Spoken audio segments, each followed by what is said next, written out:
अस्सलामुअलैकुम बिस्मिल्लाहिर्रहमानिर्रहीम। आप देख रहे हैं हमदा रशीद फूड सीक्रेट्स। तो दोस्तों, अगर चैनल पर नए हैं तो मेरे चैनल को सब्सक्राइब कर लें और बेल के बटन को दबा दें ताकि आपको मेरी हर आने वाली वीडियो के नोटिफिकेशन मिलते रहें। दोस्तों, आज मैं आपके लिए बड़ी स्पेशल जो है beef pulao, white beef pulao इसको कहते हैं, उसकी रेसिपी लेके आई हूँ। तो आपने अगर ये रेसिपी जो है ट्राई करनी है, सीखनी है, तो आपने वीडियो को स्किप नहीं करना। तो ये बहुत ही वाइट यखनी पुलाव जो है, देगी यखनी पुलाव भी इसको कहते हैं, वाइट यखनी पुलाव भी इसको कहते हैं, बहुत ही मज़े का और लजीज बनता है। इसको हम शुरू करते हैं। 1 किलो जो है चावल जो है वो मैंने लिए हैं।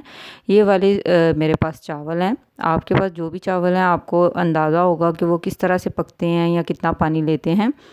मेरे पास ये जो चावल हैं ये 1 किलो हैं और गिलास के हिसाब से 4 गिलास चावल हैं। इसको मैंने 3 बार धो के अच्छी तरह से रख दिया है।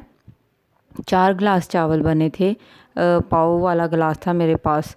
तो 1 किलो ही मैंने जो है गोश्त लिया है और उसके लिए मैंने ये तमाम मसाले जो हैं ये लिए हैं। मैं आपको स्टेप बाय स्टेप बताती जाती हूँ कि आपने कब और कहाँ पे ये तमाम मसाले जो हैं ऐड करने हैं। तो 4 गिलास चावल थे, 8 गिलास पानी जो है मैंने प्रेशर कुकर में ले लिया है। प्रेशर पे मैं इसको यखनी बनाऊंगी इसकी। तो यखनी बनाने के लिए मैं जो है 8 गिलास पानी जो है अपने चावलों के हिसाब से लिया है। 1 किलो गोश्त है मेरे पास। एक सुरख जो मिर्चें हैं, 1 चम्मच साबुत सुरख मिर्चें, एक चम्मच जो है पिसी हुई सुरख मिर्चें, हल्दी, गरम मसाला जो है मिक्स पिसा हुआ और नमक का 1 चम्मच डाला है और इसी तरह साबुत गरम मसाला भी जो है वो डाला है। और इसके साथ साथ मैंने सब्ज़ मिर्चें और अदरक लहसुन का जो पेस्ट है वो भी साथ ही डाल दिया। मैंने तमाम चीज़ें, आप ध्यान से दोबारा से जो है वीडियो को पीछे करके चेक कर सकते हैं, तमाम मसाले जो हैं वो मैंने इसमें डाल दिए हैं और इसको मैंने विसल के लिए रख दिया। 10 मिनट की जो है मैं इसको विसल लगवाऊंगी। फिर उसके बाद चेक कर लेंगे गोश्त को कि हमारा गोश्त जो है वो गल गया है या नहीं गला। अगर हमारा गोश्त परफेक्ट हो तैयार हो गया है तो हम बस कर देंगे। अगर हमें लगेगा कि अभी थोड़ा सख्त है तो हम दोबारा से इसको 5 मिनट की विसल लगवा लेंगे। अब मैंने एक बड़ी कढ़ाई ली है, बड़ा देगचा भी ले सकते हैं, उसमें 2 चम्मच ऑयल के डाले और उसमें मैंने अदरक और प्याज डाला है। इधर मैंने इसमें लहसुन नहीं डाला। हमारे 10 मिनट हो चुके हैं। इसको जो प्याज है हमने रखा है ना, इसको ज़्यादा हमने भूनना नहीं है, इसको रेड कलर नहीं करना, बस हल्का सा सौते करना उसको। तो हमारा इधर जो है यखनी जो है हमारी रेडी हो चुकी है। तो मैं इसको चेक कर लेती हूँ, हाथ से तोड़ के आप चेक कर सकते हैं। हमारा बिल्कुल माशाल्लाह ज़बरदस्त बहुत अच्छा रेडी हो चुका है। वो जो प्याज मैंने रखा था फ्राई के लिए, तो उसमें मैं ये तमाम गोश्त जो है उसमें डाल दूँगी। आपने ये ध्यान रखना है इस बात का कि यहाँ पर आपने आँच बिल्कुल हल्की कर देनी है और प्याज आपने रेड नहीं करना बिल्कुल। प्याज और अदरक जो है उसको हल्का सा आपने सौते करना है। अब आगे हमारी जो बनाई है वो आगे शुरू होगी कि हमने किस तरह से इसको भूनना। और वाइट यखनी पुलाव जो है, देगी यखनी पुलाव हमारा जो है वो इस तरह से बनेगा और इसका बहुत ही अच्छा ज़बरदस्त सा जो कलर है वो इस तरह से आता है। तो तमाम गोश्त जो है वो मैं देख लूँगी अच्छी तरह से कि कोई इसमें रह ना जाए। तो इसमें मैं कढ़ाई में डाल के अब मैं इसको बहुत अच्छी तरह से भूनूंगी। लेकिन आपने भी यहाँ पे भी ध्यान रखना है कि आपने आंच बिल्कुल ज़्यादा तेज़ नहीं करनी, लो या मीडियम फ्लेम जो है वो ही रखना है।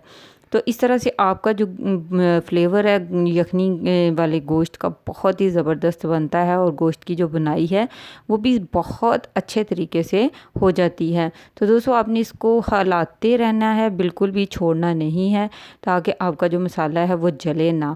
तो अब यहाँ पे हमने 1 पाव जो है दही लिया है, वो दही मैं इसके अंदर डाल दूँगी। तो अब इसको मज़ीद भूनूँगी और जब दही डालेगी तो इसमें थोड़ा सा जो है ग्रेवी जो है वो आ जाती है, जिसकी वजह से तमाम प्याज और तमाम मसाला जो है वो बहुत ही अच्छी तरह से जो हमारा है रेडी हो जाता है।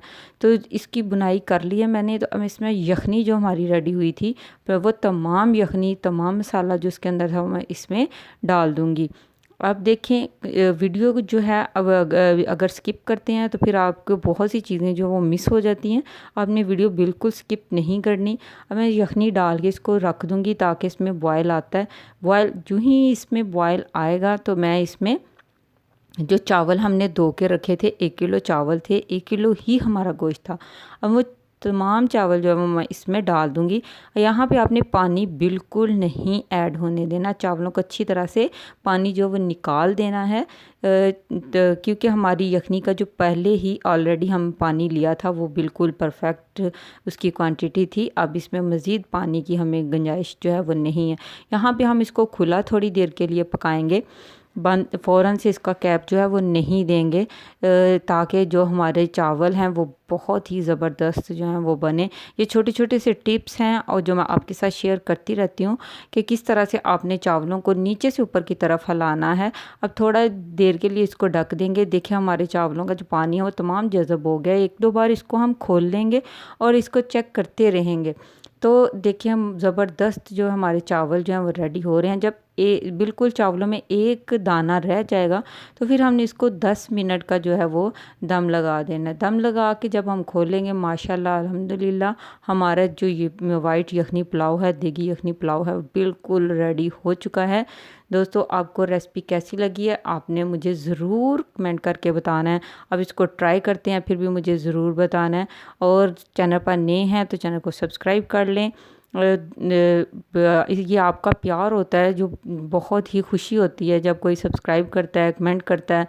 तो दोस्तों आपको ये जो रेसिपी है कैसी लगी है आप ट्राई करें, मुझे कमेंट करके ज़रूर बताएं। चैनल पर नए हैं तो मेरे चैनल को सब्सक्राइब कर लें।